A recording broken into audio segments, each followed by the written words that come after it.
السلام علیکم ورحمۃ اللہ وبرکاتہ۔ عزیز ناظرین، انسان کے اعمال اور اس کے تمام عبادات کا دار و مدار محض نیت پر ہوتا ہے۔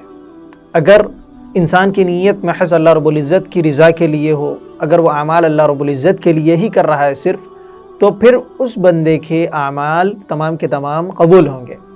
اور اگر اس کے نیت میں کھوٹ ہے، ریاکاری اس کے دل میں ہے، اس کے دل میں دکھاوا ہے، دوسروں کو دکھانے کے لیے وہ اعمال کر رہا ہے، نام و نمود کے لیے کر رہا ہے، تو پھر اس کے جو اعمال ہوں گے قبول ہونے کے بجائے الٹا اس کے لیے عذاب کا وبال ہو جائیں گے، عذاب کا سبب بنیں گے اس کے لیے۔ ریاکاری کسے کہتے ہیں؟ ریاکاری کی تعریف دیکھیے، اللہ رب العزت کی رضا کے علاوہ کسی اور کو دکھانے کے لیے، اخلاص کے بغیر، ذاتی مفاد کے لیے، لوگوں کے دلوں میں اپنی قدر و منزلت کو پیدا کرنے کے لیے کوئی بھی نیک کام کرنا ریاکاری ہے، اس کو ریاکاری کہتے ہیں۔ اور لوگوں کو دیکھ کر، لوگوں کی وجہ سے کوئی عمل چھوڑ دینا، یہ بھی ریاکاری میں داخل ہے۔ شریعت اسلام میں اس کو شرک خفی بھی کہتے ہیں، جو کہ شریعت میں یہ ریاکاری، یہ شرک خفی حرام ہے، گناہ کبیرہ ہے۔ دیکھیے، ریاکاری شروع میں بھی ہو سکتی ہے، اعمال کے شروع میں بھی، درمیان میں بھی ہو سکتی ہے، اور عمل کرنے کے بعد میں یعنی کہ آخر میں بھی ہو سکتی ہے۔ آپ نے شروع میں کوئی عمل کیا اللہ رب العزت کی رضا کے لیے، اللہ رب العزت کے لیے شروعات کی، درمیان میں یا پھر آخر میں آپ کے دل میں دکھاوا آ گیا، لوگوں کو دکھانے کے لیے یا پھر تعریف بٹورنے کے لیے آپ نے وہ عمل آخر میں کرنا شروع کر دیا، تو یہ بھی ریاکاری میں شامل ہوگا۔ اور یاد رکھیے، علماء کرام نے لکھا ہے کہ اعمال کی قبولیت کی دو شرائط ہیں۔ پہلی شرط یہ کہ وہ عمل صرف اللہ رب العزت کی رضا کے لیے ہو، دوسرا سنت کے مطابق ہو۔ اگر ان دونوں شرطوں میں سے کوئی بھی شرط نہیں پائی جائے گی تو پھر اس بندے کے، اس انسان کے اعمال قبول نہیں ہوں گے۔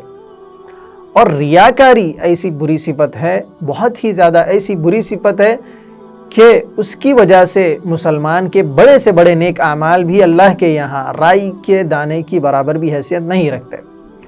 اور جو انسان ریاکاری کے بغیر، دکھاوے کے بغیر عمل کرتا ہے، تو پھر اس مسلمان کے چھوٹے سے چھوٹے اعمال بھی اللہ کے یہاں پہاڑ کے برابر حیثیت رکھتے ہیں۔ دیکھیے کتنا فرق ہے، کتنا ڈیفرنس ہے۔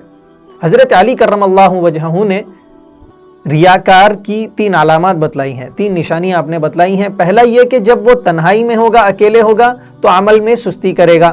جب لوگوں کے درمیان میں ہوگا، جب لوگ اسے دیکھ رہے ہوں گے، تو عمل میں چستی کرے گا، یعنی وہ ایکٹیو ہو جائے گا۔ اور جب لوگ اسے تعریف کریں گے اس کی، تو پھر وہ عمل میں زیادتی کرے گا۔ اور جب لوگ اس کو برا کہیں گے، اس کو برا بھلا کہیں گے، تو پھر وہ عمل میں کمی کر دے گا۔ اس سے معلوم ہوتا ہے کہ ریاکار کسے کہتے ہیں۔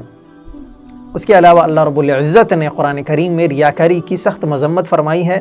سورہ نساء آیت نمبر 38 ہے یہ، وَالَّذِينَ يُنْفِقُونَ أَمْوَالَهُمْ رِئَاءَ النَّاسِ وَلَا يُؤْمِنُونَ بِاللَّهِ وَلَا بِالْيَوْمِ الْآخِرِ وَمَنْ يَكُنِ الشَّيْطَانُ لَهُ قَرِينًا فَسَاءَ قَرِينًا۔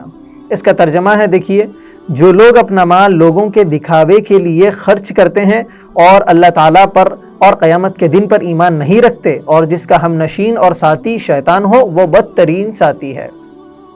اس آیت سے ہمیں جو بات سمجھ میں آتی ہے، جو بات ثابت ہوتی ہے، وہ یہ کہ ریاکار اپنے عمل سے یہ ثابت کرتا ہے کہ وہ خالق کے بجائے، یعنی کہ اللہ کے بجائے، وہ مخلوق سے اپنے اجر کی، اپنے ثواب کی امید رکھتا ہے۔ اس کو توقع ہوتی ہے مخلوق سے، خالق سے نہیں ہوتی۔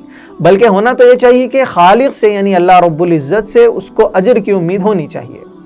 اور ریاکار کا ایمان آخرت پر بھی نہیں ہوتا۔ اگر اس کا ایمان آخرت پر ہوتا تو پھر وہ مخلوق کے بجائے اللہ رب العزت سے ثواب اور اجر کی امید رکھتا۔ اور اس کے علاوہ آپ علیہ الصلوۃ والسلام نے ریاکاری کی احادیث مبارکہ میں بھی مذمت فرمائی ہے۔ آپ علیہ الصلوۃ والسلام نے فرمایا، کیا میں تمہیں اس چیز کی خبر نہ کروں جو میرے نزدیک تمہارے لیے سب سے زیادہ خطرناک ہے، اتنی زیادہ کہ وہ مسیح دجال سے بھی زیادہ خوفناک ہے۔ تو راوی کہتے ہیں کہ ہم نے کہا، صحابہ نے فرمایا کہ کیوں نہیں آپ فرمائیے؟ تو آپ علیہ الصلوۃ والسلام نے فرمایا کہ وہ شرک خفی ہے، کہ دکھاوے کے لیے کوئی آدمی کھڑا ہو کر نماز پڑھ رہا تھا، جب دوسرے لوگ اس سے دیکھنے لگے تو پھر وہ نماز کو اپنی اور سنوار لے اور اچھی کر لے، اس کو کہتے ہیں شرک خفی۔ یہ ریاکاری کی وجہ سے اس طرح عمل کرنے لگا۔ ایک دوسری حدیث مبارکہ ہے جس میں آتا ہے کہ جب قیامت کے دن ہر امت گھٹنوں کے بل ہوگی اور جب اللہ رب العزت فیصلے کے لیے لوگوں کے درمیان نزول فرمائیں گے اور فیصلے کے لیے سب سے پہلے جو شخص کو بلایا جائے گا وہ قرآن کا حافظ، دین کا عالم ہوگا، دوسرا جو شخص ہوگا وہ شہید ہوگا، تیسرا مالدار ہوگا۔ پہلا جو قرآن کا حافظ ہوگا وہ شہرت کے لیے قرآن کا علم حاصل کیا ہوگا، دوسرا شخص شہرت کے لیے شہید ہوا ہوگا، تیسرا شخص شہرت کے لیے مال کو خرچ کیا ہوگا۔ یعنی کہ ان تینوں میں ریاکاری ہوگی، دکھاوے کے لیے انہوں نے لوگوں کو بتانے کے لیے یہ عمل کیے ہوں گے۔ تو اللہ رب العزت جس کی وجہ سے فرمائیں گے کہ ان لوگوں کو ان کے منہ کے بل گھسیٹ کر دوزخ میں پھینک دو، جہنم میں پھینک دو۔ دیکھیے اللہ رب العزت ہم تمام کو بچائے رکھے، کتنا بڑا گناہ ہے، کتنی بڑی سزا اس پر سنائی گئی ہے۔ اسی طرح ایک اور حدیث مبارکہ ہے جس میں آپ علیہ الصلوۃ والسلام فرماتے ہیں جو شہرت کے لیے کوئی عمل کرے گا تو اللہ تعالیٰ اس کے عیبوں کو ظاہر فرما دیں گے، اور جو دکھاوے کے لیے عمل کرتا ہے تو پھر اللہ تعالیٰ اس کو رسوا فرما دیں گے۔ اللہ رب العزت ہم تمام کو اپنے اعمال صالحہ اخلاص و للہیت کے ساتھ بغیر ریاکاری، بغیر دکھاوے اور بغیر نام و نمود کے کرنے کی توفیق عطا فرمائے۔ آمین یا رب العالمین۔ السلام علیکم ورحمۃ اللہ۔